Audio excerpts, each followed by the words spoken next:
Bienvenue sur La nymphe et la sorcière, le podcast où les expertes d'aujourd'hui racontent les héroïnes d'hier. En tant que athée, je n'ai jamais vraiment su grand-chose de la Vierge Marie. J'avais de vagues aperçus d'après les vitraux des églises, les peintures des musées et les crèches à Noël, mais c'était un aperçu davantage esthétique que théologique ou historique. Je voyais une femme avec une robe rouge, un foulard bleu, une auréole d'or et un bébé dans les bras. Était elle-même d'ailleurs un personnage historique ou une fiction? Puisqu'il y aurait tant à dire sur la Vierge Marie et partant d'angles, de périodes et de disciplines différentes, nous avons choisi dans cet épisode de resserrer le sujet. Tout d'abord, nous nous intéressons à la Vierge Marie telle que pensée et construite dans l'Antiquité et dans l'Antiquité tardive. Nous nous concentrons donc sur les textes et les sources datant des premiers siècles de notre ère, écartant aussi bien les textes religieux ultérieurs, tels les dogmes proclamés par la papauté ou encore le Coran, ainsi que les productions culturelles post-antiques, peinture médiévale ou musique baroque par exemple. Deuxièmement, bien que Marie soit la protagoniste d'une religion encore active, nous nous intéressons à elle en tant que personnage fictionnel qui a été construite dans l'Antiquité à travers des récits, des textes, des images et des pratiques populaires. Enfin, nous l'étudions sous l'angle des femmes et de la société, en nous demandant comment les récits sur Marie ont été construits dans l'Antiquité pour transmettre et imposer des modèles de comportement.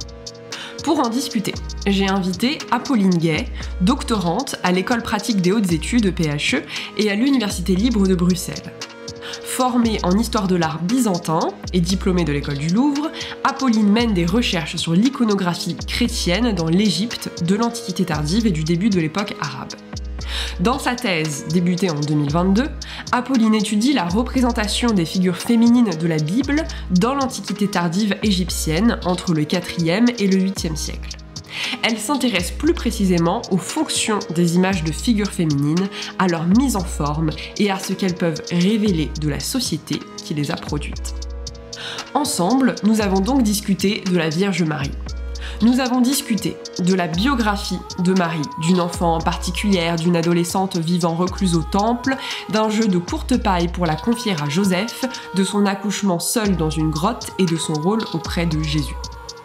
Nous avons également parlé de sa réception dans les premiers siècles en Égypte et en Méditerranée orientale, de papyrus, de bracelets, de Marie sur les amulettes des femmes et sur les sceaux des scribes, et de son lien, ou non, à la déesse Isis. Enfin, nous avons surtout parlé de fiction et de normativité, de comment les récits ont construit un personnage fictionnel à l'historicité non avérée et ont imposé des modèles normatifs de virginité, de maternité et d'un consentement féminin passif. Pour tout ça, et plus encore, je vous invite à rejoindre ma conversation avec Apolline au sujet de la Vierge Marie. Eh bien, bonjour Apolline. Bonjour, merci pour cette invitation. Bienvenue dans le podcast. Donc aujourd'hui, nous sommes là pour parler de la Vierge Marie. Alors, normalement, je dis pour celles et ceux qui la connaissent pas, peux-tu la présenter? Mais je pense que tout le monde, en tout cas tout le monde en a entendu parler quand même d'une façon ou d'une autre. Mais peut-être, est-ce que tu peux nous la présenter toi, de la façon dont toi tu la présenterais en 2 phrases à un ou une novice? C'est un personnage qu'on pourrait qualifier de fiction. Puisque on a quand même des sources historiques sur le fait que Jésus a existé et qu'il avait probablement une mère. En revanche, Marie, la Vierge, elle est attestée effectivement surtout dans des textes qui sont proprement narratifs, qui n'ont pas forcément des assises historiques très fortes. Elle n'est pas toujours nommée. Donc c'est effectivement surtout un personnage de fiction qui va vraiment évoluer d'une source à l'autre et dont effectivement on a quand même quelques repères au fur et à mesure de sa vie. Donc on n'a pas forcément de source historique attestant de l'existence d'une Marie en tant que telle. Non. Donc personnage de fiction qui apparaît globalement dans quel corpus de sources principales dans l'Antiquité? Donc c'est surtout dans l'Antiquité, à la fin de l'Antiquité, et puis dans l'Antiquité vraiment à proprement parler tardive, et ensuite dans des sources médiévales, mais je vais plutôt me concentrer sur celle de l'Antiquité et l'Antiquité tardive. Il y a évidemment ce qu'on appelle la Bible canonique, donc surtout les 4 évangiles qui sont vraiment dans la Bible qu'on connaît, un tout petit peu dans les Actes, donc dans ce qui suit dans le Nouveau Testament. Et puis, en parallèle de ce corpus, qui en fait dit assez peu de choses de Marie, on a les textes qui ne font pas partie de cette Bible canonique qu'on appelle apocryphes, qui connaissent un développement très très important dans l'Antiquité tardive, notamment, alors dans plein d'autres langues, mais notamment dans ce qu'on appelle la Méditerranée orientale. On a des textes donc beaucoup en grec, en syriaque, en copte, et puis évidemment aussi en latin, qui vont retracer beaucoup plus en détail la vie de Marie, notamment son enfance et puis sa mort, qui sont des passages qui sont en fait pas évoqués du tout dans la Bible canonique. Très bien. Donc, selon ces textes, nous allons un peu essayer de retracer la vie fictionnelle d'une Marie, selon ses sources. Marie, pour moi, je l'associe beaucoup, évidemment, à son fils Jésus. Mais alors, avant Jésus, qui est Marie? Dans quel milieu socio-culturel, historique, elle est censée être née? Dans quel environnement géographique et politique, peut-être? Donc elle est née, alors on ne sait pas très bien selon les récits où elle est née, il y a plusieurs variantes, mais elle est née grosso modo dans ce qu'on appelle la Terre Sainte, ce qui deviendra ensuite la Terre Sainte, donc toujours du côté vraiment de la Méditerranée orientale, et on sait que ses deux parents dans le récit sont Anne et Joachim, un environnement juif évidemment, puisqu'on est avant Jésus, donc il n'y a pas encore cette secte particulière que va devenir le christianisme, et c'est une naissance qui est déjà miraculeuse, la naissance de Marie, puisque Anne et Joachim ont un mariage stérile, c'est un grand problème, c'est une source de honte aussi pour ce couple. Et Anne, très âgée, va finir par réussir à avoir un enfant, ce qui sera déjà un premier miracle. Donc ça, c'est l'épisode de la nativité de Marie, c'est ça. Donc elle est née en Terre Sainte. Est-ce qu'on a un roi, des rois? On mentionnait le fait que donc c'est un milieu juif, mais j'imagine qu'on a également l'Empire romain qui est pas très loin. Voilà, quelle est la situation un peu religieuse et politique de cette époque? C'est ce qui sera surtout mis en exergue ensuite pendant la vie de Jésus, mais évidemment c'est une région qui est conquise par l'Empire romain. Donc à ce moment-là, en tout cas, la façon dont on lit la Bible, le peuple juif présenté comme une minorité, et une minorité évidemment plutôt marginalisée. Et dans les récits autour de la vie de Marie, on a quand même quelques descriptions aussi de la vie des Juifs à cette époque-là, de la vie au temple, des prêtres qui officient par exemple, etc. Donc Marie naît dans cette terre juive qui deviendra la Terre Sainte. Elle grandit. Est-ce qu'on a des épisodes sur son enfance particulier avant qu'on en vienne à ses fiançailles avec Joseph?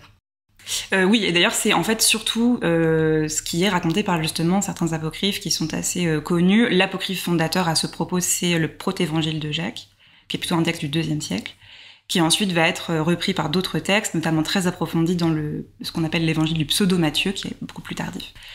Et dans ces textes-là, on a un récit de Marie qui fait d'elle un enfant très très particulier, qui a des dons particuliers. Elle est née tôt, dans certains textes, elle a des compétences particulières très tôt, c'est un bébé particulier, donc elle marche par exemple tôt, et très tôt aussi, elle est capable de rentrer au temple, d'être une jeune fille élevée au temple, en dehors de sa maison, et elle est confiée au temple par ses parents à 3 ans, c'est presque disent les textes, sans regret. Il y a des textes qui disent qu'elle ne se retourne pas vers ses parents, donc elle y va complètement dévouée à Dieu. Et elle vit dans le temple une vie vraiment destinée à la religion, pas du tout comme un enfant de son âge. C'est vraiment ce qui est dit dans les textes, effectivement jusqu'à l'âge de sa puberté. Et à l'âge de sa puberté, il y a effectivement une rupture. On comprend dans les textes qu'en fait c'est à l'âge de ses premières règles qu'elle ne peut pas rester dans le temple parce que c'est une souillure. Et à ce moment-là, effectivement, on va lui trouver un homme en dehors du temple. Tu parles de temple, pourquoi est-ce qu'on parle pas de synagogue?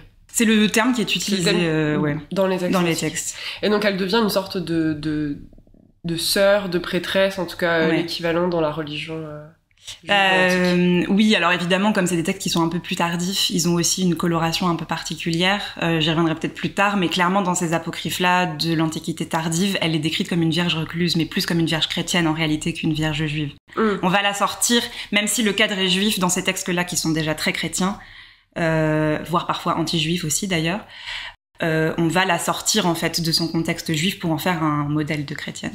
Oui, donc il y a une sorte de réécriture a posteriori de ce qu'elle était à l'époque dans ce temple. On ne dit pas qu'elle était à l'église parce que ce n'est pas une église, on sait très bien qu'elle vient d'un milieu juif, mais la façon dont elle est décrite dans le temple, elle a une vie de bonne chrétienne en réalité. C'est ça.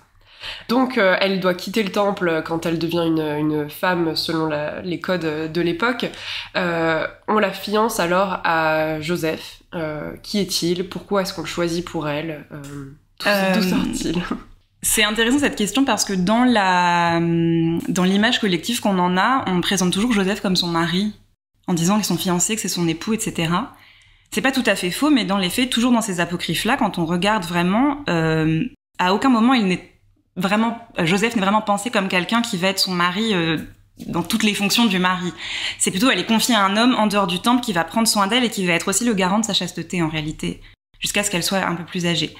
Et d'ailleurs, Joseph est un vieillard. Et c'est un écart d'âge qui est questionné dans les textes. Joseph a peur qu'on se moque de lui. Les gens s'interrogent sur le fait qu'effectivement, il y a un écart aussi énorme. Ce qu'on sait aussi dans ces textes-là, toujours dans ces mêmes apocryphes, c'est que Joseph a déjà eu une épouse avant, qu'il est veuf, qu'il a déjà eu des enfants et des petits-enfants, et que donc Marie est un peu inattendue dans sa vie. Et il est choisi, en fait, il est même élu par un signe divin. C'est un peu, ils font une sorte de courte paille, alors c'est pas très clair, mais dans le texte, tous les vieillards se réunissent et puis ils tirent des baguettes. Et la baguette de Joseph se distingue des autres parce qu'il y a une colombe qui va se poser dessus. Donc c'est vraiment un signe qui ne peut pas être dénié, c'est un signe divin, mais Joseph lui-même est étonné. C'est pas du tout une histoire un peu bizarre, un peu malsaine entre un vieillard qui se marierait avec une enfant. À aucun moment c'est prévu que Joseph consomme ce mariage en fait.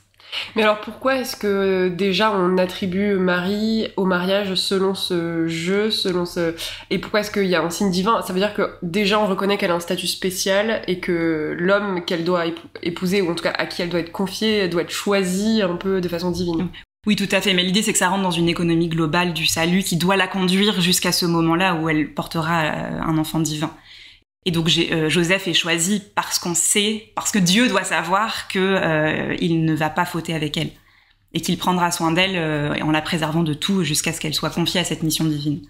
Alors justement, est-ce qu'on a un aperçu dans ces textes-là de leur vie commune avant l'annonce de son statut de femme enceinte? Voilà, est-ce qu'on a un aperçu de leur équilibre de couple, entre guillemets, ou de leur relation? Oui et non, dans le sens où, en fait, dans ces récits-là, Joseph n'est pas à la maison au moment où il se marie. Enfin, où il y a cette union un peu particulière. Joseph, en fait, est charpentier et il part travailler en dehors de la maison. Et Marie fait sa vie de recluse à la maison chez Joseph. Selon les textes, avec d'autres femmes aussi, dans le pseudo-Matthieu, vraiment, on insiste sur le fait qu'il y a des femmes du temple qui ont le même âge qu'elle et qui viennent avec elle. Donc, elles font une communauté de filles à la maison entre filles. Mais Joseph, en fait, n'est pas présent. Et quand il va rentrer, elle sera enceinte. Donc là, il y aura effectivement un problème. Mais en fait, ils n'ont pas de vie commune avant la naissance et avant même la fécondation, d'ailleurs, de la Vierge. Alors justement, on arrive à cet épisode, un peu la bascule du destin de Marie, même si on l'a vu, en fait, tout l'y prépare depuis la naissance. L'ange Gabriel vient lui faire une annonce. Qu'est-ce qu'il lui annonce? Que se passe-t-il à ce moment-là? Donc effectivement, l'annonciation, c'est un peu le grand moment de bascule. C'est ce qui apparaît d'ailleurs enfin un peu plus dans les évangiles canoniques, notamment chez Luc. Pas tellement dans les autres d'ailleurs, mais chez Luc, on a un peu plus de récits. Toujours, encore une fois, c'est un événement qui est plus développé dans les apocryphes. Et justement, dans les apocryphes, c'est une annonciation en 2 temps. Il y a 2 moments où Gabriel vient parler à Marie. Un premier moment où elle est en train de puiser de l'eau. Et un deuxième moment, c'est celui qu'on a en fait le plus gardé dans la mémoire, je pense, et notamment parce qu'il est vraiment pérennisé dans les images. C'est le moment où elle est en train de filer la pourpre pour préparer le voile du temple. Et où Gabriel vient lui annoncer qu'elle va donc porter cet enfant divin. Le 6e mois, l'ange Gabriel fut envoyé par Dieu dans une ville de Galilée, appelée Nazareth, à une jeune fille vierge, accordée en mariage à un homme de la maison de David, appelé Joseph. Et le nom de la jeune fille était Marie. L'ange entra chez elle et dit « Je te salue, comblée de grâce, le Seigneur est avec toi. » À cette parole, elle fut toute bouleversée, et elle se demandait ce que pouvait signifier cette salutation. L'ange lui dit alors « Sois sans crainte, Marie, car tu as trouvé grâce auprès de Dieu. Voici que tu vas concevoir et enfanter un fils. Tu lui donneras le nom de Jésus. Il sera grand, il sera appelé Fils du Très-Haut. Le Seigneur Dieu lui donnera le trône de David, son père. Il régnera pour toujours sur la maison de Jacob, et son règne n'aura pas de fin. » Marie dit à l'ange « Comment cela va-t-il se faire, puisque je ne connais pas d'homme ?» L'ange lui répondit « L'Esprit Saint viendra sur toi, et la puissance du Très-Haut te prendra sous son ombre. C'est pourquoi celui qui va naître sera saint, il sera appelé Fils de Dieu. Or, voici que, dans sa vieillesse, Élisabeth, ta parente, a conçu elle aussi un fils, et en est à son 6e mois, alors qu'on l'appelait la femme stérile. Car rien n'est impossible à Dieu. » Marie dit alors Voici la servante du Seigneur, que tout m'advienne selon ta parole. » Alors l'ange la quitta. Évangile de Luc, chapitre 1.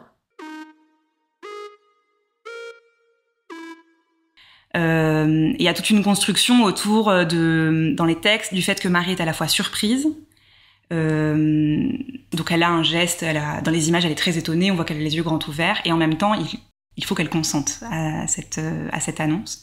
Donc elle est surprise, mais elle finit par être d'accord en réalité avec ce qui se passe, puisqu'elle accepte ce destin divin qui lui est en fait imposé, mais auquel elle doit être ouverte, puisque c'est son destin. Qu'est-ce qu'un ange dans la mythologie ou la religion juive à l'époque, et à quel point est-ce que les anges parlent souvent aux humains et notamment aux femmes? Dans l'Ancien Testament, il y a plusieurs moments où il y a Dieu parle à des personnages, notamment à des prophètes, pas toujours en son nom et parfois en passant par des personnages tiers, plus ou moins décrits comme des anges. Après, Gabriel c'est un archange, donc il a un statut vraiment particulier. Et de fait, il est vraiment très associé, surtout d'ailleurs dans les images, mais pas que, il est très associé au personnage de Marie. Ok, il n'a pas forcément d'autres interventions connues pas aussi magistrale en tout cas que celle-là. Ok. Donc la réaction de Marie, on l'a vu, elle est un peu surprise, mais en même temps elle doit consentir. Quelle est la réaction de Joseph quand il apprend que sa promise est enceinte et pas de lui?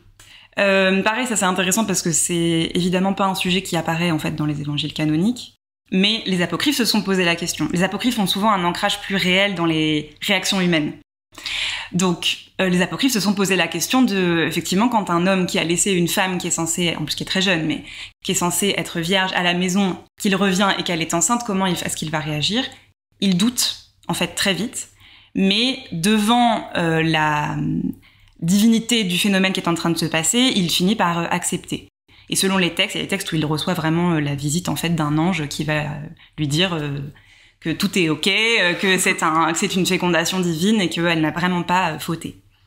Et donc là, on n'a pas forcément de version alternative dans ces textes des premiers siècles après Jésus-Christ où on accuserait Marie d'avoir vraiment péché, fauté, etc. Vraiment dans cet ensemble de textes, on est tous d'accord sur le fait que c'est une naissance miraculeuse. Il faut une preuve quand même. Donc Joseph est assez vite convaincu. En revanche, il y a un tribunal extérieur quand même. Il y a d'autres gens qui voient que Marie est enceinte. Donc il va y avoir, et pareil, ça apparaît aussi dans les apocryphes, une sorte de tribunal qui, doutant effectivement de la pureté de Marie et aussi en fait de la pureté de Joseph, parce que les gens voyant Marie enceinte pensent que c'est Joseph qui a en fait abusé d'elle, font passer, donc un tribunal fait passer ce qu'on a retenu dans la mémoire collective comme l'épreuve des eaux amères. Donc c'est décrit un peu différemment selon les textes, mais il y a quand même quelques traits communs. On fait boire à Marie et Joseph une boisson particulière et on les fait marcher en cercle. Et s'ils ont fauté, il y a une marque qui doit apparaître sur leur visage qui est une marque de péché. Et les deux, évidemment, passent haut la main ce test. Donc, il y a une preuve qui est faite devant le collectif qu'ils n'ont vraiment pas fauté tous les deux. Mais pareil, ça, c'est un détail qui est ajouté dans les apocryphes parce que on a besoin de prouver dans les apocryphes davantage tout ce qui vient du divin, parce qu'on est encore une fois ancré dans un monde un peu plus réel dans les apocryphes. On se pose des questions plus pragmatiques. On se pose la question plus pragmatique. Ouais. Et ça se corsera par la suite d'ailleurs. Donc Marie est enceinte. Là, l'épisode un peu suivant, c'est la visitation. Elle rend visite à sa cousine Élisabeth. Pourquoi est-ce qu'elle reste Pourquoi est-ce qu'elle lui rend visite? Pourquoi est-ce qu'elle reste avec elle? Quelle fonction ça sert dans le récit, cet épisode? Alors qu'est-ce qui la pousse vraiment à aller la voir? C'est pas vraiment dit dans le texte. On sait effectivement qu'elle a cette cousine qui s'appelle Élisabeth, qui est enceinte aussi. C'est ça qui est intéressant pour le récit, qui est enceinte de Jean-Baptiste, puisque donc le Christ, Jésus et Jean-Baptiste sont cousins. Et effectivement, elle vient lui rendre visite. Et c'est un moment qui est important dans le récit, surtout dans la manifestation divine du Christ, puisque c'est vraiment la première fois qu'il va se manifester quand Marie arrive chez Élisabeth. En fait, les deux enfants ont une espèce de connexion, et donc Jésus tressaillit à l'intérieur de Marie. Élisabeth le sent aussi. Donc elles ont une connexion particulière aussi de femmes à ce moment-là, puisqu'elles sont tous les deux enceintes et qu'elles portent toutes les deux des enfants particuliers qui auront des destins aussi très liés. D'ailleurs, on dit la visitation, on a l'impression qu'elles se rendent visite. En fait, dans les textes, Marie reste longtemps chez Élisabeth. C'est un séjour qui va en fait assez durer. Elles vivent toutes les deux pendant plusieurs mois. Oui, donc elles vivent leur grossesse ensemble, oui, avec leurs enfants. Ouais. particulier. Mais on n'a pas par contre de détails sur... on n'a pas de choses sur les maux de grossesse par exemple ou des choses comme ça, mais on sait qu'elle passe effectivement des grossesses communes. Épisode suivant, j'imagine la naissance de Jésus, ce qu'on appelle la nativité de Jésus. Là, Marie revient chez elle et puis elle repart à Bethléem. Quelles sont un peu les modalités de cet accouchement particulier pour elle? Alors c'est là où ça va varier un tout petit peu plus selon les sources, mais on a quand même encore une fois des traits communs. Ce qu'on a en fait comme image de la nativité, c'est ce moment, c'est toutes les images qu'on a vues, alors aussi qui sont très médiévales, hein, mais où on a la Vierge qui est dans une étable avec l'enfant dans une mangeoire et puis l'âne, le bœuf, etc. Ça, si vous lisez l'évangile de Luc, personne ne trouvera ça, parce qu'en fait, dans les évangiles canoniques, encore une fois, c'est très très peu détaillé. Par contre, c'est beaucoup plus développé dans les apocryphes. Mais selon les apocryphes, il y a des mouvements. Alors, elle accouche à un endroit, mais par contre, elle va se déplacer ensuite dans un autre endroit. Donc, c'est un peu confus. Mais il y a quand même, encore une fois, des traits communs.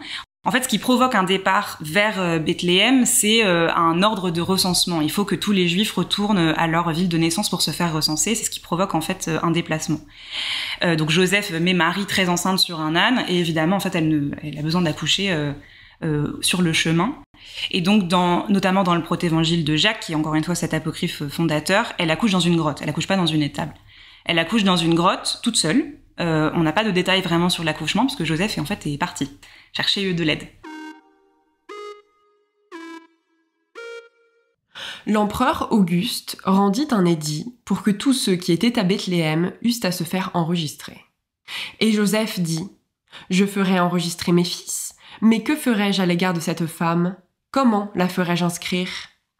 La ferai-je inscrire comme mon épouse ? Elle n'est pas mon épouse, et je l'ai reçue en dépôt du temple du Seigneur. Dirai-je qu'elle est ma fille ? Mais tous les enfants d'Israël savent qu'elle n'est pas ma fille. Que ferai-je donc à son égard ?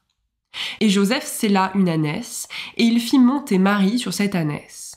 Joseph et Simon suivaient à 3000.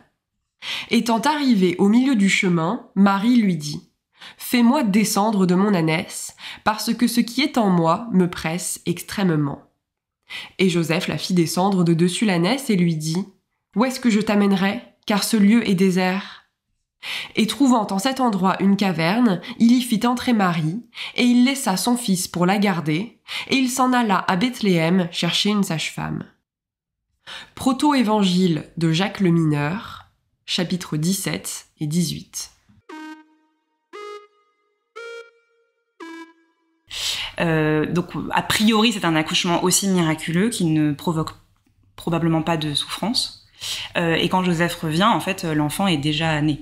Donc, elle n'est pas assistée dans son accouchement. Par contre, Joseph revient avec une et ou deux sages-femmes qui, elles, vont attester qu'il y a un accouchement qui a lieu. Et donc, est-ce que dans ces textes également, on a tout ce qui est pour nous presque du folklore de Noël, mais les rois mages qui rendent visite, la présence de bergers, etc., dès les premiers textes? Oui, on a ça dans les apocryphes, mais en fait, surtout pour les rois mages, il y a une distance chronologique. Selon les apocryphes, ils mettent plus ou moins de temps à arriver. En fait, dans les textes qu'on a retenus le plus, ils arrivent au bout de 2 ans. Donc c'est en fait assez décorrélé de la scène de la nativité à proprement parler. Très bien. Contrairement à nos crèches, du coup. Contrairement à nos crèches. Et donc, justement, voilà, il y a quand je parlais de ce déplacement, il y a donc un texte où elle accouche dans une grotte, et c'est à cause de la menace du massacre des innocents, donc de Hérode qui a appris l'existence de la naissance de cet enfant particulier, qui donc ordonne de tuer tous les bébés. Marie apprend ça et cache son bébé dans une mangeoire. Qui est un détail qui est raconté par un texte. Il y a d'autres textes où en fait on a une image beaucoup plus qui ressemble à ce qu'on a, plutôt le pseudo-Matthieu, donc qui est plus tardif, où pour le coup on a vraiment cette scène dans l'étable avec l'âne, le bœuf, etc. Oui, donc en fait certaines chronologies se collapsent et se fusionnent un peu dans les premières années. Quel rôle elle joue dans l'enfance de Jésus ? Est-ce qu'elle est présente ? Est-ce qu'elle l'éduque ? Est-ce qu'elle s'exprime ? Ou est-ce que là aussi les sources sont absentes ? À partir du moment où Jésus naît, Marie a tendance à s'effacer un peu. Il y a quelques moments où il y a son humanité de mère qui ressort de manière un peu plus prégnante. Dans les évangiles canoniques, et c'est un épisode qu'on retrouve dans les évangiles apocryphes, il y a cet épisode de Jésus et les docteurs, où Jésus est enfant, et à un moment il disparaît complètement, un peu comme un enfant qu'on perd dans un centre commercial. Enfin, il s'évanouit dans la nature et du coup ses parents ont très peur. Et ils finissent par le retrouver au bout de, 3 jours. Enfin, c'est long, quoi. en train de parler avec les docteurs de la loi. Donc il a un discours très sensé, très adulte. Encore une fois, un enfant particulier qui est très mature pour son âge. Et là, on a Marie qui parle vraiment, ce qui est très rare dans la Bible, qu'elle parle au discours direct. Elle parle vraiment et elle dit « Oh là là, on était vraiment inquiets pour toi, où est-ce que tu étais, etc. » Donc ça, par exemple, c'est une manifestation d'une forme de maternité un peu inquiète, qui est relativement ancrée, qu'on retrouve un peu dans les apocryphes. En revanche, autour de l'éducation, elle est assez absente. D'ailleurs, il n'y a pas tant de textes que ça qui parlent de l'éducation du Christ. Il y a un apocryphe très très particulier qui est l'évangile de l'enfance, qui est un texte assez court, qui n'est vraiment pas canonique du tout, et qui parle pour le coup vraiment de l'éducation du Christ, où on le voit apprendre le grec par exemple. Mais Marie est pas très très présente dans ce texte-là, et Joseph l'encadre beaucoup plus. Donc non, elle n'est pas très impliquée. Et on la voit par contre réapparaître ensuite plus quand il est adulte de temps en temps, mais on n'a pas vraiment de récit très très linéaire et approfondi de l'éducation de Jésus enfant. Alors un autre des grands épisodes de l'enfance de Jésus, c'est donc la fuite en Égypte. Marie et Joseph fuient en Égypte. Pourquoi ? Donc j'ai parlé tout à l'heure de ce roi Hérode qui est très inquiet de la naissance de cet enfant particulier dont il a entendu parler. Il a peur que cet enfant le remplace parce qu'il a compris que ce serait un roi. Évidemment, il n'a pas compris dans quel domaine ce roi agirait. Il pense que c'est un roi terrestre, un roi temporel avec un pouvoir temporel qui va venir le remplacer. Donc il décide de faire tuer tous les bébés qui sont à peu près de l'âge de Jésus. Là, pour le coup, c'est plutôt Joseph qui est proactif dans la plupart des récits, puisque c'est lui qui reçoit l'annonce par un ange qu'il faut partir, qu'il faut s'enfuir. Et ensuite, effectivement, on a ce récit de la fuite en Égypte. Jésus était né à Bethléem, en Judée, au temps du roi Hérode le Grand. Or, voici que des mages venus d'Orient arrivèrent à Jérusalem et demandèrent « Où est le roi des Juifs qui vient de naître ? Nous avons vu son étoile à l'Orient et nous sommes venus nous prosterner devant lui. » En apprenant cela, le roi Hérode fut bouleversé et tout Jérusalem avec lui. Il réunit tous les grands prêtres et les scribes du peuple pour leur demander où devait naître le Christ. Ils lui répondirent « À Bethléem, en Judée. » Alors Hérode convoqua les mages en secret pour leur faire préciser à quelle date l'étoile était apparue. Puis il les envoya à Bethléem en leur disant « Allez vous renseigner avec précision sur l'enfant, et quand vous l'aurez trouvé, venez me l'annoncer pour que j'aille, moi aussi, me prosterner devant lui. » Après avoir entendu le roi, ils partirent. Et voici que l'étoile qu'ils avaient vue à l'Orient les précédait jusqu'à ce qu'elle vienne s'arrêter au-dessus de l'endroit où se trouvait l'enfant. Ils entrèrent dans la maison, ils virent l'enfant avec Marie, sa mère, et tombant à ses pieds, ils se prosternèrent devant lui. Mais, avertis en songe de ne pas retourner chez Hérode, ils regagnèrent leur pays par un autre chemin. Après leur départ, voici que l'ange du Seigneur apparaît en songe à Joseph et lui dit « Lève-toi, prends l'enfant et sa mère et fuis en Égypte. Reste là-bas jusqu'à ce que je t'avertisse, car Hérode va rechercher l'enfant pour le faire périr. » Joseph se leva. Dans la nuit, il prit l'enfant et sa mère et se retira en Égypte, où il resta jusqu'à la mort d'Hérode. Alors Hérode, voyant que les mages s'étaient moqués de lui, entra dans une violente fureur. Il envoya tuer tous les enfants jusqu'à l'âge de 2 ans à Bethléem et dans toute la région, d'après la date qu'il s'était fait préciser par les mages. Évangile de Matthieu, chapitres 1 et 2. En revanche, c'est un récit qui est vraiment à des développements très très différents selon les textes. Il y a certaines sources, notamment même d'ailleurs les premiers apocryphes, où on sait juste qu'effectivement il y a ce voyage, mais on sait qu'il part et puis qu'il revient. Enfin, que la famille part en Égypte et puis qu'elle revient au bout de quelques temps. Mais par exemple, dans l'évangile du pseudo-Matthieu, on a un développement beaucoup plus conséquent du voyage en Égypte, qui est un moment assez particulier de la vie de Jésus et de sa famille, et donc de Marie, parce que c'est un voyage qui est rempli de phénomènes très miraculeux, voire magiques. Et c'est intéressant d'ailleurs dans la relation entre Marie et son enfant, parce qu'il y a beaucoup de moments où Marie est fatiguée, a peur, et où Jésus, alors que c'est un très petit enfant, va lui venir en aide. Donc il y a un épisode où la famille se repose sous un palmier, Marie a faim et soif, et Jésus va faire descendre une branche du palmier jusqu'au sol pour qu'elle puisse se servir à manger, par exemple. Il y a aussi des histoires, alors, selon les textes, d'attaques de brigands ou de choses comme ça, où Marie est très effrayée et Jésus lui vient en aide. Donc ça dit un peu plus de leur relation et aussi effectivement des émotions très humaines que Marie peut ressentir. Mais ça permet surtout de montrer à quel point Jésus est un enfant, encore une fois, très particulier. Donc ils reviennent ensuite en Égypte, ils reprennent leur place, j'imagine, dans... Ils retournent effectivement en Terre Sainte. Ils retournent en Terre Sainte. Toujours la Terre Sainte. Donc ensuite, j'imagine que voilà, Jésus grandit, Marie s'efface un peu. Est-ce qu'elle demeure quand même présente? Donc voilà, Jésus devient jeune adulte, commence à pratiquer des miracles. Là, quelle est la place de Marie un peu face à cet adulte qui commence à prêcher? Alors, elle n'est pas toujours présente. On la décèle quand même à quelques moments. Elle est présente notamment dans l'épisode des noces de Cana, dans les évangiles canoniques, pour le coup. Là, on va sortir un peu des apocryphes et retourner dans les évangiles canoniques, puisque les apocryphes se concentraient beaucoup sur l'enfance de Jésus, et l'enfance de la Vierge aussi. On peut revenir dans les évangiles canoniques quand on commence à parler des miracles, parce que là, on a une matière beaucoup plus importante dans la Bible. Et effectivement, donc Marie n'est pas toujours présente, mais elle est présente dans cet épisode des noces de Cana, où donc on est à un mariage et Jésus va devant un manque de vin, va changer de l'eau en vin. On sait que Marie est là dans le texte puisque c'est elle qui fait remarquer d'ailleurs à Jésus qu'il manque du vin. Le 3e jour, il y eut un mariage à Cana de Galilée. La mère de Jésus était là. Jésus aussi avait été invité au mariage avec ses disciples. Or, on manqua de vin. La mère de Jésus lui dit : « Ils n'ont pas de vin. » Jésus lui répond : « Femme, que me veux-tu ? Mon heure n'est pas encore venue. » Sa mère dit à ceux qui servaient : « Tout ce qu'il vous dira, faites-le. » Or, il y avait là 6 jarres de pierre pour les purifications rituelles des Juifs. Chacune contenait 2 à 3 mesures, c'est-à-dire environ 100 litres. Jésus dit à ceux qui servaient : « Remplissez d'eau les jarres. » Et ils les remplirent jusqu'au bord. Il leur dit : « Maintenant puisez et portez-en au maître du repas. » Ils lui emportèrent. Et celui-ci goûta l'eau changée en vin. Ils ne savaient pas d'où venait ce vin, mais ceux qui servaient le savaient bien, eux qui avaient puisé l'eau. Alors le maître du repas appelle le marié et lui dit : « Tout le monde sert le bon vin en premier, et lorsque les gens ont bien bu, on apporte le moins bon. Mais toi, tu as gardé le bon vin jusqu'à maintenant. » Tel fut le commencement des signes que Jésus accomplit. C'était à Cana de Galilée. Il manifesta sa gloire et ses disciples crurent en lui. Après cela, il descendit à Capharnaüm avec sa mère, ses frères et ses disciples, et ils demeurèrent là-bas quelques jours. Évangile de Jean, chapitre 2.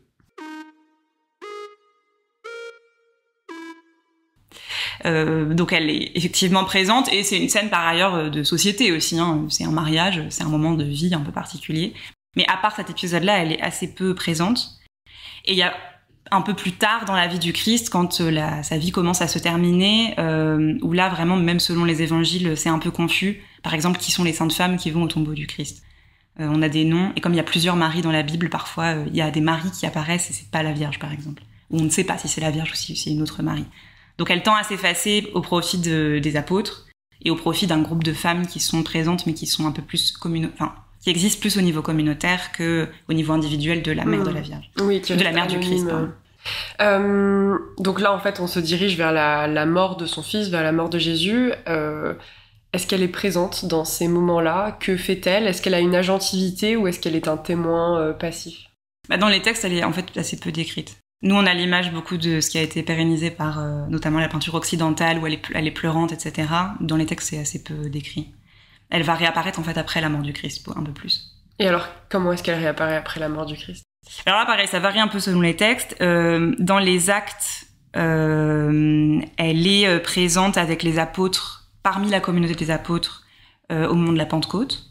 Donc quand le Christ revient voir les apôtres après sa mort, etc. Et puis ensuite, à nouveau, elle va un peu redisparaître jusqu'à l'épisode de sa mort à elle. Comment est-ce qu'elle meurt ? Il se passe donc des années pendant lesquelles, après la mort du Christ, les apôtres partent de par le monde avec un enjeu missionnaire. Donc ils sont un peu partout en Méditerranée. La Vierge vit un peu de son côté. Ça, pareil, ça dépend vraiment des textes. On a tout un développement, plutôt à la fin de l'Antiquité, de textes qui vont justement raconter la fin de la vie de Marie, mais qui sont encore une fois pas canoniques, qui vont servir plutôt à nourrir la mémoire de ce personnage-là. Donc on va lui reconstruire une histoire. Et donc bon, elle fait plus ou moins partie un peu finalement de cette communauté justement des apôtres, de cette communauté missionnaire, mais sans être très active elle-même. Il y a certains textes où on raconte qu'elle retourne elle-même sur la tombe du Christ, dans le tombeau du Christ assez régulièrement, alors même que c'est un tombeau qui est censé être plutôt inaccessible, mais qu'elle peut y aller parce qu'elle est protégée en fait par Dieu, qu'elle est rendue invisible, etc. Donc le gardien du tombeau ne voit pas qu'elle rend visite tous les jours à son fils. Et à un moment, elle sent que la mort arrive. C'est une mort qui est très paisible.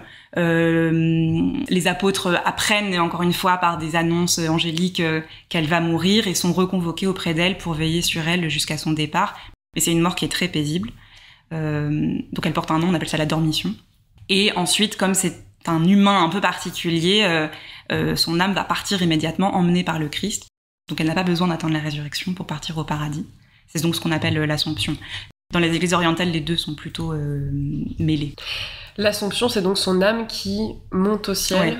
Selon, donc on a à l'époque cette conception-là qu'à la mort, l'âme monte au ciel et devient éternelle dans le ciel. Normalement, les humains classiques doivent attendre la résurrection pour connaître vraiment ce moment-là. Elle a un statut particulier qui fait qu'elle peut vivre une forme de résurrection de l'âme assez immédiate en réalité.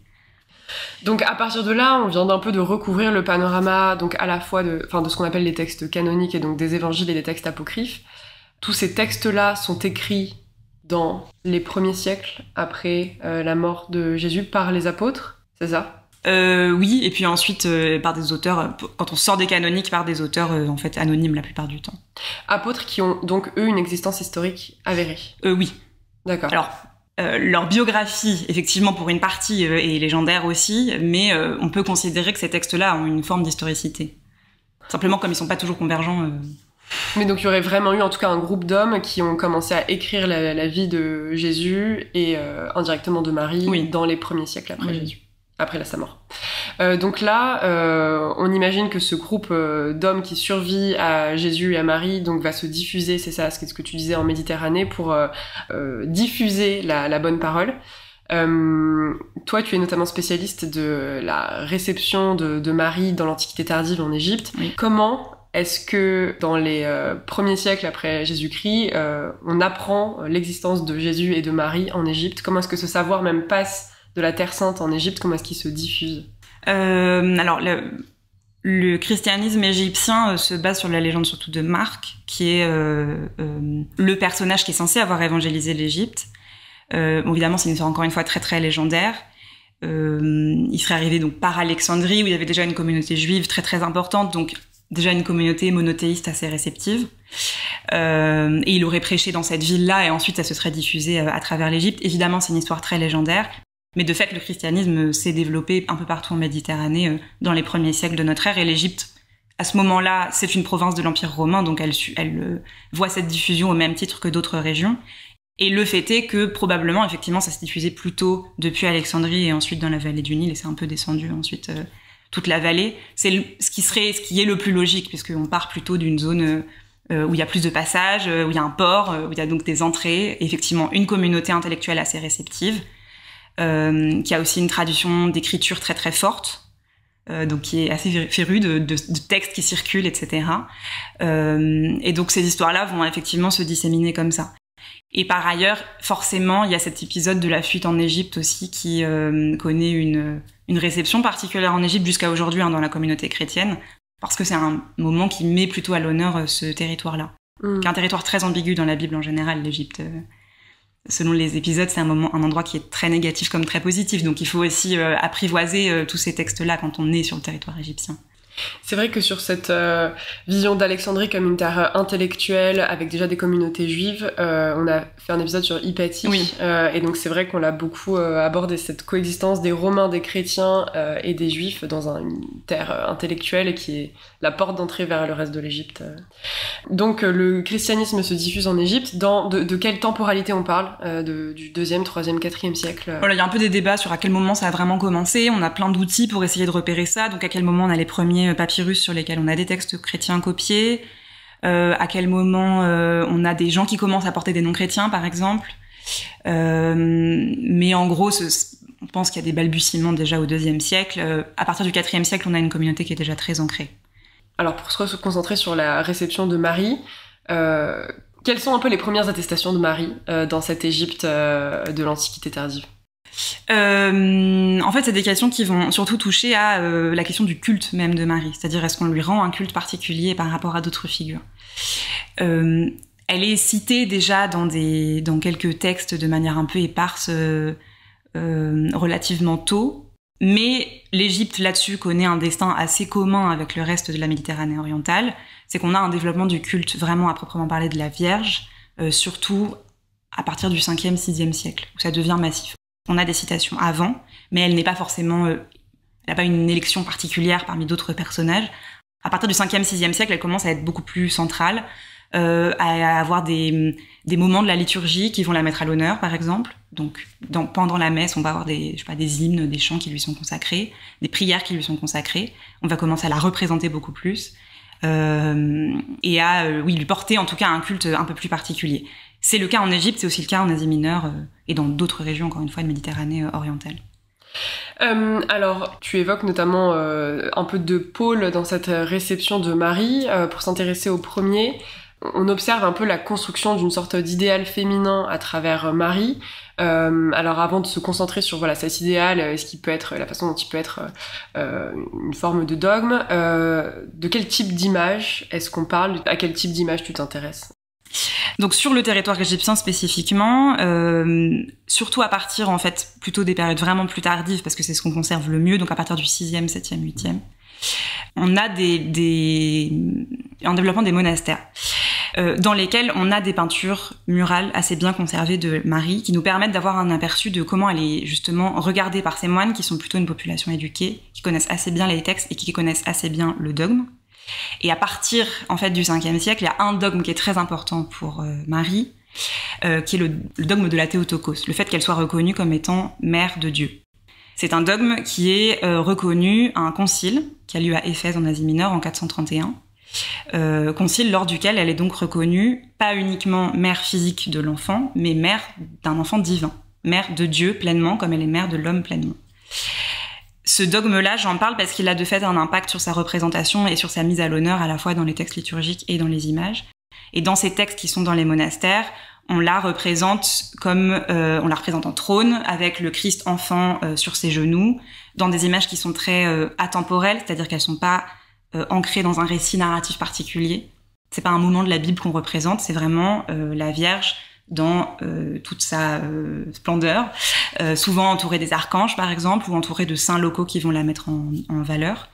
Mais ce sont des images qui évidemment mettent en avant le Christ, mais qui la mettent aussi en avant elle comme mère du Christ. C'est pour ça que je parle de ce dogme-là de la Théotokos, parce qu'il a vraiment un impact sur ces images-là. Et donc, à travers ces représentations, Marie deviendrait une sorte de modèle féminin. De quel modèle féminin est-ce qu'on parle? De quelle vertu, propriété, qualité on parle?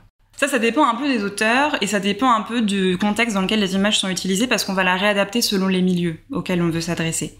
Quand on est en milieu monastique, c'est des milieux monastiques, en l'occurrence pour les images dont je parle, qui sont masculins. Donc on va la représenter surtout pour servir ce dogme-là.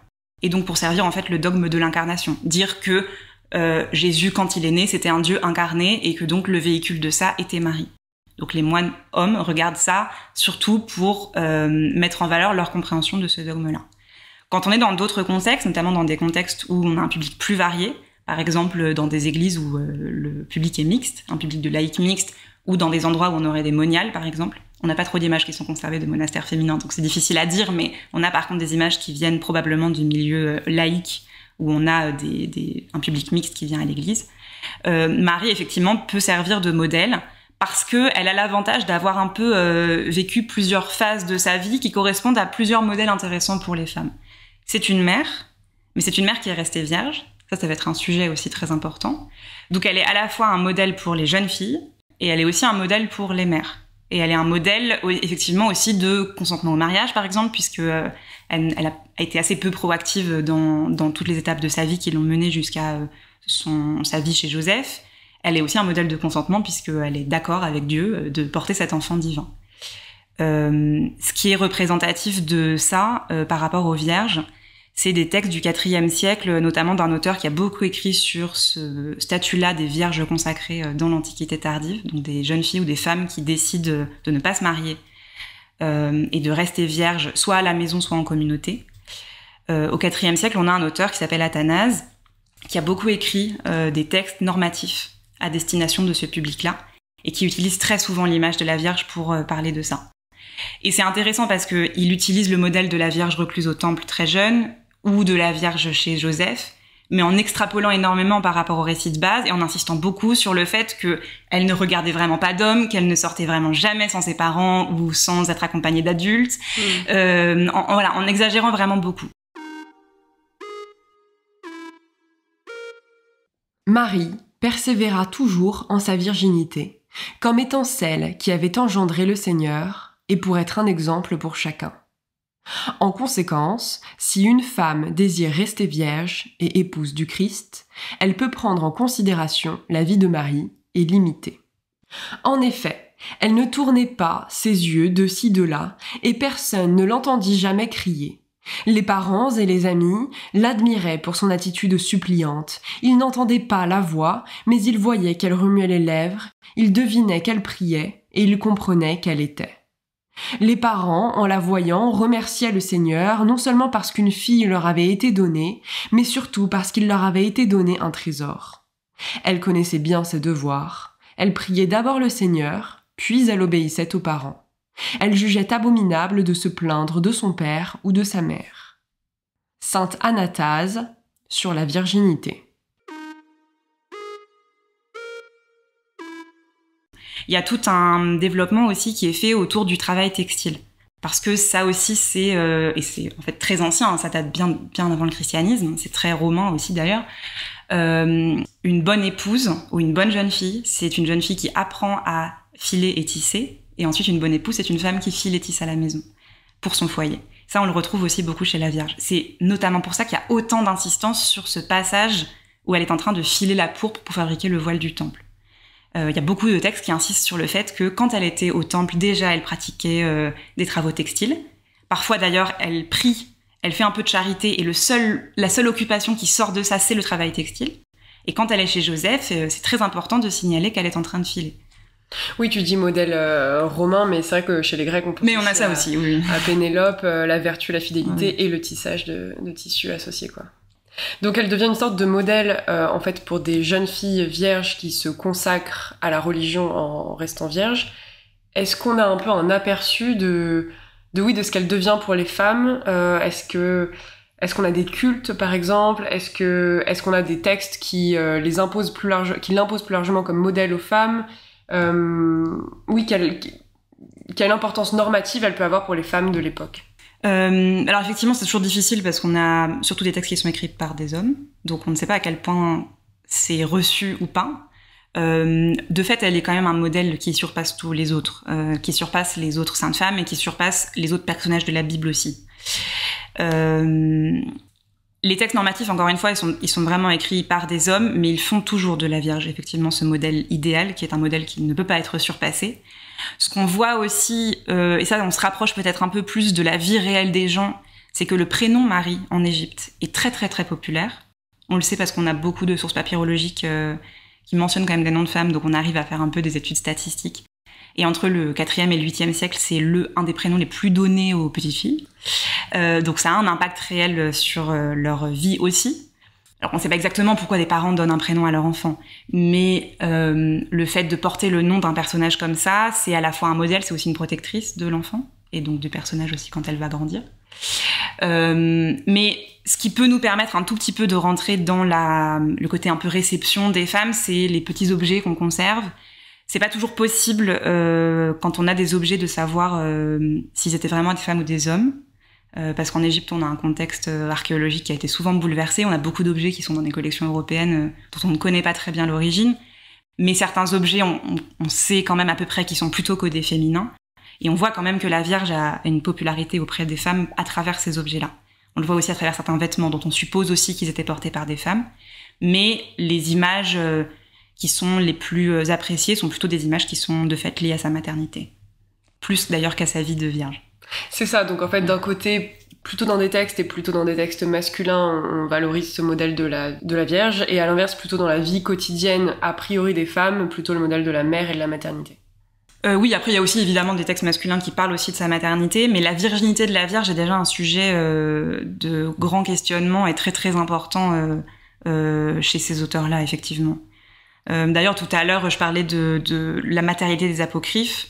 Se poser la question de si la Vierge est bien vierge et qu'est-ce qu'il devient de son corps, qu'est-ce qu'il advient de son corps après sa naissance, pose aussi question.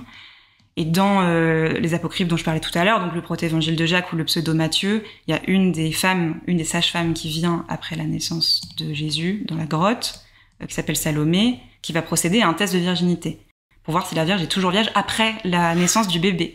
Et c'est une description qui est assez crue, on comprend très bien ce qu'elle est en train de faire. Et Joseph, trouvant Marie avec l'enfant qu'elle avait mis au monde, lui dit « Je t'ai amené la sage-femme Zaël, qui se tient à l'extérieur de la grotte, car elle ne peut pas y entrer à cause de la trop grande clarté. » À ces mots, Marie sourit. Mais Joseph lui dit « Ne souris pas, mais prends soin qu'elle puisse t'examiner pour voir si tu n'as pas besoin du secours de sa médecine. » Et Marie l'invita à entrer. Et quand Marie lui eut permis l'examen, la sage-femme s'écria à haute voix et dit « Seigneur grand, pitié. Jamais on n'a entendu ni même soupçonné que des seins soient remplis de lait alors que le fils qui vient de naître manifeste la virginité de sa mère.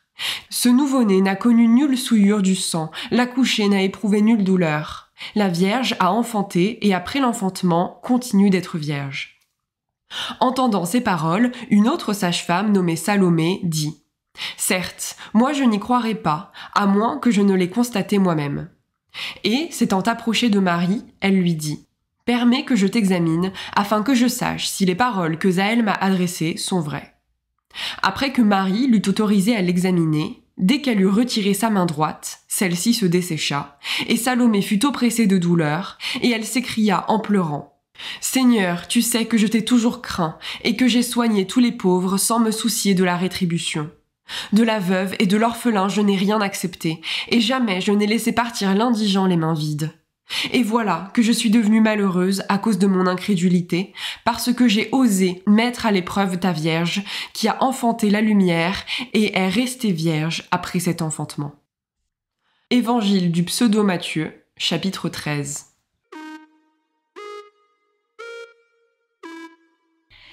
Donc il y a vraiment un des vrais questionnements autour de sa virginité et ça occupe un espace très très important. Sa maternité aussi, évidemment, et effectivement ce qu'on voit dans la réception des femmes à travers ces petits objets-là, c'est que c'est plutôt la maternité miraculeuse qui va en fait être une question, plus que la virginité. Mais alors du coup, pourquoi est-ce que la virginité est tellement importante à l'époque ? Est-ce que c'est quelque chose qu'on valorise, même en dehors d'un contexte religieux ? Est-ce déjà une jeune fille doit rester vierge jusqu'à son mariage ? Est-ce qu'on a cette notion-là, à quel point c'est une norme et une contrainte qui va être du coup un terreau fertile pour adopter Marie ? Oui, et enfin dans ces textes justement normatifs, il y a souvent des questions selon les auteurs, dans la patristique, donc les pères de l'Église, les premiers qui vont écrire sur des questions théologiques, etc., mais qui vont aussi s'adresser au peuple. Il y a souvent une dichotomie entre choisir une vie virginale, donc qui est justement vraiment a priori en dehors du mariage, même si au tout début du christianisme, il y a des formes un petit peu alternatives où on peut avoir des mariages vierges, par exemple. Donc des gens qui certes se marient, mais qui décident en fait de ne pas consommer. Et l'autre alternative, c'est vraiment un mariage et donc effectivement d'avoir des enfants chrétiens. Selon les auteurs, certains sont plus ou moins pour l'une ou l'autre. On va plus ou moins pousser au mariage selon à quoi aspirent les personnes. C'est assez courant, surtout après quand on a vraiment des communautés religieuses qui se développent à partir du 4e, 5e, 6e, d'avoir un enfant qui va être dévolu à ça, comme on a plus tard après au Moyen-Âge. Et de fait, la Vierge va effectivement être un modèle. Après, la virginité n'est pas un trait qui est spécifiquement féminin. C'est aussi valorisé chez les hommes d'être vierge en réalité. Mais parce que vierge a un sens plus large que juste la virginité physique. C'est vraiment le fait de vivre en dehors du mariage et de vivre dans une forme d'ascèse. C'est le renoncement global. La virginité physique en tant que telle, évidemment, elle est très matérialisée chez Marie parce qu'il y a cet épisode justement du test de sa virginité, etc. Mais quand on la transpose à la virginité telle qu'elle est conçue pour ces communautés-là tardo-antiques, c'est un mode de vie global plus que la question même de juste le trait physique, quoi. Marqué par la sobriété, l'ascétisme.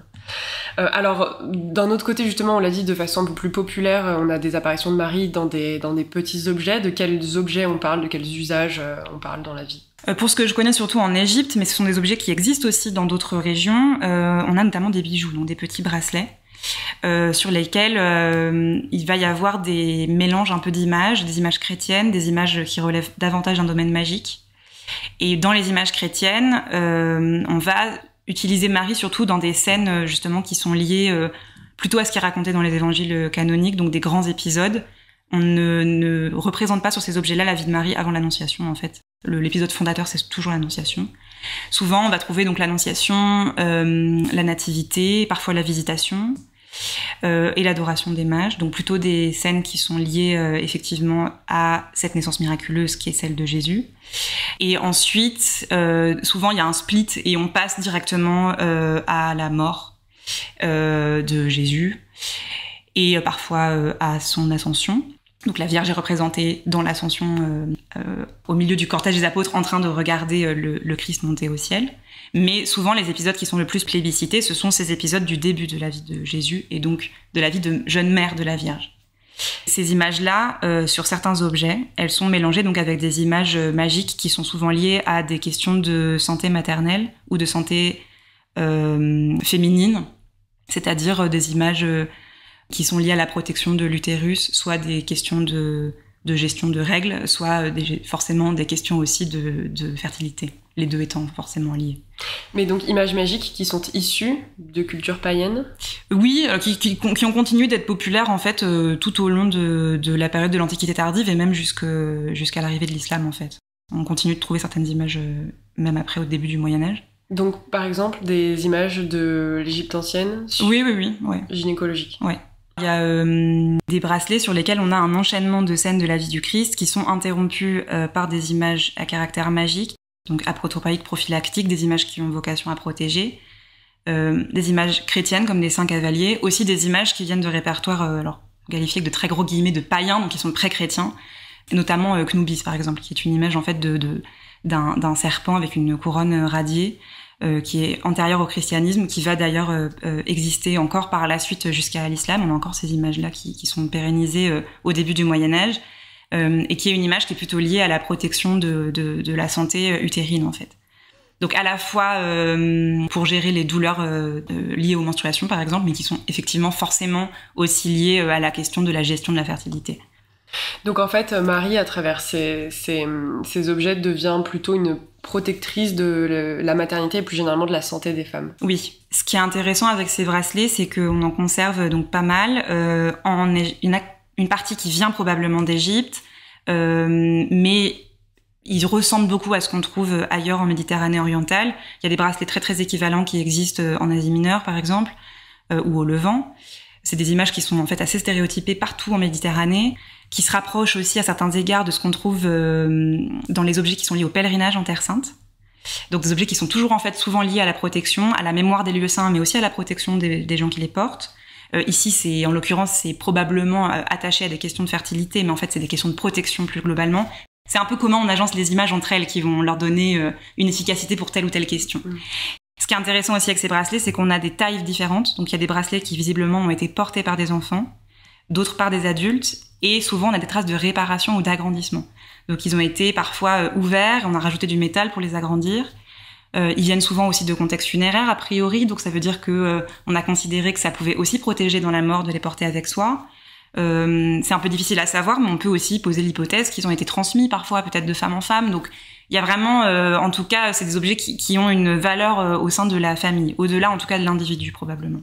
Alors on parlait tout à l'heure du fait que cette valeur de la virginité c'était pour les femmes, mais également plus généralement pour les hommes avec une forme d'ascèse. Est-ce que là, tout ce qui est valeur de protection presque magique, c'est également une fonction de Marie chez les hommes ? Oui, enfin on peut le supposer parce que on a aussi quelques objets qui appartiennent visiblement à des hommes sur lesquels la Vierge apparaît. C'est une relative exception. On n'a pas toujours une corrélation de genre entre les saints qui sont choisis par des gens et les personnes. C'est-à-dire qu'une femme peut avoir envie d'être protégée par un saint masculin, par exemple, tout comme un homme peut vouloir être protégé par un personnage féminin, mais c'est un peu plus rare. Il y a quelques personnages qui jouissent de cette exception-là, et la Vierge en fait partie. Les hommes peuvent tout à fait vouloir la protection de la Vierge, c'est même tout à fait courant en réalité. On le voit un petit peu en Égypte sur quelques objets. J'ai en tête par exemple un étui de scribe qui est conservé au Louvre, qui ne porte pas vraiment le nom de son propriétaire, mais sur lequel on a une représentation de Saint Victor, qui n'est pas un saint très courant, donc a priori ça doit être le saint patron du propriétaire, et au-dessus une image de la Vierge en trône. Mais c'est une image très stéréotypée. On a aussi le cas quand on se tourne vers la sigillographie. Donc c'est l'étude des sceaux, pardon. C'est l'étude des sceaux.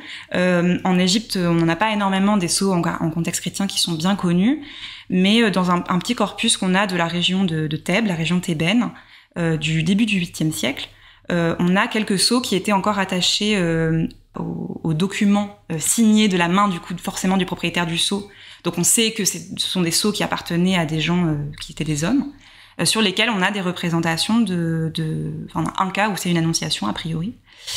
Donc a priori c'est quelqu'un qui a choisi pour son sceau de se faire représenter, de se faire reconnaître aussi avec une représentation de la Vierge qui reçoit la visite de Gabriel. Si on sort d'ailleurs du domaine strictement égyptien, un peu plus tard dans le monde byzantin, parce que l'étude des sceaux est beaucoup plus importante pour des périodes un peu plus tardives à Byzance, on a beaucoup d'hommes qui prennent la Vierge sur leur sceau. La Vierge allaitante, par exemple, est plutôt représentée sur des sceaux d'hommes, d'ailleurs. Donc là, c'est intéressant, parce que c'est vrai qu'autant pour les femmes, on est dans des contextes assez domestiques, d'objets qu'on porte sur soi, de l'intimité peut-être, alors que là, on parle de leur vie publique, professionnelle, presque, avec les sceaux. Oui. Après, évidemment, c'est un biais aussi qu'on a en fonction de ce qu'on connaît de ces personnes-là. Et de fait, pour le contexte pour lequel on parle, ce sont des documents qui sont signés que par des hommes, donc on sait que ce sont des sceaux d'hommes. Et pour la période sur laquelle je travaille, des sceaux de femmes, c'est vraiment pas du tout un sujet. Déjà qu'il n'y a pas beaucoup de sceaux, mais alors en plus pour des femmes, vraiment pas. Ce sera un peu moins le cas pour des périodes plus tardives à Byzance, mais vraiment pas sur la période sur laquelle je travaille. Pour la question de l'étui de scribe, c'est un peu entre les deux. Effectivement, c'est lié à une pratique professionnelle. En même temps, c'est aussi un objet qui peut relever de l'intime. Aussi parce que, encore une fois, ça vient probablement d'un contexte funéraire. Donc, il y a aussi un investissement de protection en dehors de la vie terrestre aussi. Alors, donc là, dans cette seconde partie, on a un peu couvert Marie du 2e au 8e siècle en Égypte. Il y a plusieurs podcasts que j'ai enregistrés où on a évoqué la continuité de figures antiques dans Marie, la transmission de certains traits. Je me souviens par exemple dans l'épisode sur Vénus, avec justement certains traits qu'elle est plutôt vers Marie et d'autres plutôt vers Lilith, ou des personnes plutôt antagonistes. Dans cette Égypte de l'Antiquité tardive, est-ce qu'on a des continuités entre Marie et d'autres personnages féminins antiques qui l'ont précédée? Est-ce que elle s'y mêle des traditions dites païennes entre guillemets? Alors ça, c'est un énorme sujet qui a fait couler beaucoup d'encre. Parce que c'est vrai, et c'est lié aussi au fait que c'est une minorité religieuse encore très importante aujourd'hui en Égypte, qu'on appelle donc copte. On va avoir souvent tendance dans la littérature à du coup chercher un ancrage très fort territorial. Et du coup de relier effectivement le développement du christianisme égyptien, qui a toujours été un peu particulier, un peu à part, avec des traditions antérieures. Et évidemment, ce qui est l'archétype un peu de ça, qui est très représentatif de ça, c'est le rapport entre Marie et Isis, qui est un des sujets qui a fait couler le plus d'encre. C'est la question de est-ce que Marie est une héritière d'Isis? Est-ce que Marie est une nouvelle Isis? Ce qui, en fait, a un peu provoqué cette question-là, c'est le fait que dans les images, surtout à partir du 6e siècle en Égypte, on commence à voir quelques images de la Vierge qui est en train d'allaiter. Et dès le 19e siècle, alors au 19e siècle, on connaissait pas encore ces images, mais dès le début du 20e siècle plutôt, on commence à dire « Ah, c'est marrant, ça ressemble quand même beaucoup aux images de Isis qui allait Harpocrate », et surtout à toute une série de statues qu'on connaît d'Isis allaitante qui datent plutôt de l'époque hellénistique romaine, donc ils sont relativement proches chronologiquement de ces premières représentations de Marie allaitante. Je dis proche chronologiquement, il y a quand même un écart de quelques siècles, mais c'est un peu plus proche que vraiment des très très anciennes traditions pharaoniques, par exemple. En réalité, ça peut ne pas être tout à fait faux. On voit que dans certaines images, on a quelques héritages, mais qui sont d'ordre très formel, beaucoup plus que d'ordre théologique ou dogmatique. L'historiographie a essayé beaucoup de forcer en fait ce parallèle-là. Il y a aussi des auteurs, et notamment d'ailleurs des autrices, qui ont à l'inverse beaucoup insisté sur le fait que en fait le thème de la maternité c'est tellement universel qu'on peut pas faire un lien entre deux figures féminines de mère en disant oh elles sont liées l'une à l'autre, parce qu'en fait il y a pas besoin de ça. La question de la maternité, elle est beaucoup trop présente globalement dans les sociétés pour qu'on ait besoin de ce lien-là. Mais c'est assez intéressant parce que c'est quelque chose qui a été vraiment en fait très construit par l'historiographie. C'est un thème, ce lien entre Marie et Isis, qui apparaît dès la fin du 19e siècle, avant même qu'on ait déjà découvert des premières représentations de vierges allaitantes en Égypte. Et au début, les liens qui sont faits par les auteurs et les autrices, c'est entre des Isis qui allaitent et des vierges médiévales. Donc avec un écart chronologique vraiment énorme. Et ensuite, ça va devenir un sujet vraiment très égyptien, parce qu'au début du XXe siècle, on va commencer à fouiller des monastères qu'on dit coptes, donc chrétiens de l'Antiquité tardive et du début du Moyen-Âge, dans lequel on va commencer à retrouver des images de vierges allaitantes. Et là, d'un coup, on va vraiment faire des parallèles. Mais en fait, c'est très construit par un peu le hasard des découvertes et des auteurs qui vont vraiment vouloir forcer un peu des parallèles. Souvent, ce qu'on va mettre en exergue, c'est le fait que Isis a eu aussi un enfant particulier, elle est liée à des thématiques de résurrection parce qu'elle a recollé les morceaux de son mari, qu'elle est aussi appelée mère de Dieu en égyptien. En fait, tous ces parallèles-là, ils sont pas tout à fait faux, mais ils sont très narratifs. C'est-à-dire que si on regarde vraiment dans la réalité des dogmes et de ce qu'était la religion égyptienne, ça ressemble pas du tout au dogme marial. D'ailleurs, le terme de Théotokos, qui veut dire mère de Dieu en grec, c'est pas du tout une traduction de la mère de Dieu en égyptien, l'expression égyptienne qui désignait Isis, par exemple. Pareil pour ces enfants particuliers, le Christ et Horus, en fait, n'ont pas grand-chose à avoir d'un point de vue dogmatique. Donc c'est quelque chose vraiment qui a été très forcé et qui est aussi une lecture en fait assez occidentale et très vingtiémiste. Alors ensuite, pour un peu, donc ça c'était surtout ta période de spécialisation, mais pour un peu retracer rapidement l'évolution de Marie, donc là on était concentré sur l'Égypte, mais ce que tu dis c'est que ça s'applique globalement de façon plus générale à d'autres pays de la Méditerranée orientale. Donc voilà, en tout cas diffusion de Marie dans cette Méditerranée orientale de façon plus générale. Que devient-elle ensuite un peu en grands traits? Elle devient une figure proéminente en Europe et en France et en Europe de façon plus générale au Moyen-Âge. Elle était même déjà populaire, vraiment oui, aux prémices, parce qu'on a aussi des textes occidentaux de l'époque mérovingienne qui parlent de Marie de la même manière que les textes qu'on a en Méditerranée orientale. Globalement, effectivement, elle a un développement qui devient de plus en plus important, aussi à Constantinople, où elle prend une dimension politique. Elle devient la protectrice de la ville de Constantinople. Donc là, pour le coup, elle remplace un peu justement des figures tutélaires antiques. Donc soit les déesses type Athéna, puis ensuite ce qu'on appelait les Tucailles, donc les déesses protectrices de villes, qui incarnaient aussi ces villes. Donc Marie, elle, pour le coup, va remplacer ça pour Constantinople, donc elle devient une figure politique. C'est aussi pour ça qu'elle est aussi présente sur les sceaux, d'ailleurs, d'empereurs, par exemple. Donc effectivement, elle prend une place qui, là, pour le coup, sort complètement aussi de l'intime. Elle continue à avoir une place intime forte, mais elle sort évidemment beaucoup de l'intime.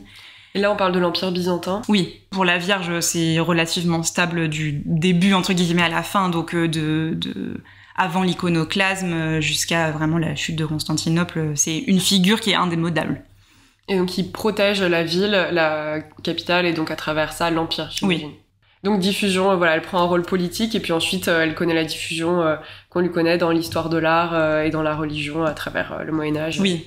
C'est un sujet vertigineux. Qui pourrait prendre plein d'autres épisodes.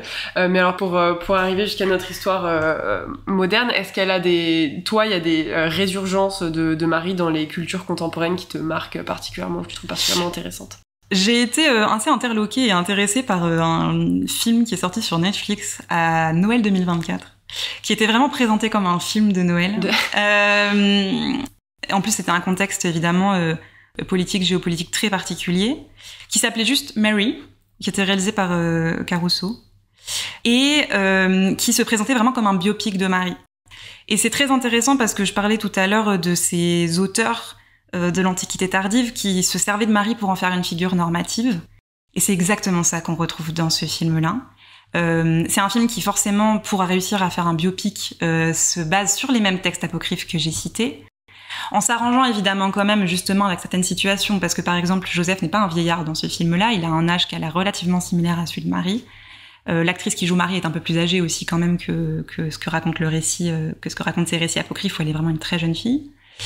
Et c'est intéressant parce que ça se vendait comme juste un récit de Marie, et évidemment que ça transmet aussi des normes. Surtout dans un contexte où il y a quand même beaucoup de recul sur la gestion des droits reproductifs, sur les questions de droit à l'avortement, etc. De présenter une jeune fille qui est un modèle absolu de consentement ouvert à tout, qui est d'accord pour être enceinte alors qu'elle l'a pas choisi, etc. Là, le personnage de Marie est vraiment vendu comme ça dans ce film-là. Et en même temps, c'est très assumé aussi que c'est censé être un rôle modèle pour les jeunes filles, parce que par contre, dans ce film, Marie est présentée comme assez proactive. C'est une jeune fille qui est courageuse, qui se défend, qui fuit Hérode avec beaucoup de courage aussi. C'est aussi un film un peu d'action, donc c'est aussi vendu pour être facilement regardé, quoi. Elle est vraiment présentée comme une figure à laquelle les jeunes filles doivent pouvoir s'identifier.